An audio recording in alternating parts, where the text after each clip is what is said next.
C Joseph Vijay எனும் நான்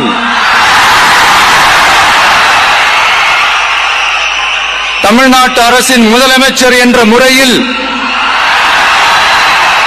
எனது கவனத்திற்குள்ளாவதும் தெரிய வருவதுமான எந்த பொருளையும் முதலமைச்சரின் கடமைகளை உரியவாறு நிறைவேற்ற தேவையான அளவுக்கன்றி ஒருவரிடமோ பலரிடமோ நேர்முகமாகவோ மறைமுகமாகவோ அறிவிக்கவோ வெளிப்படுத்தவோ மாட்டேன் என்று ஆண்டவன் மீது ஆணையிட்டு உறுதிமொழிகிறேன்.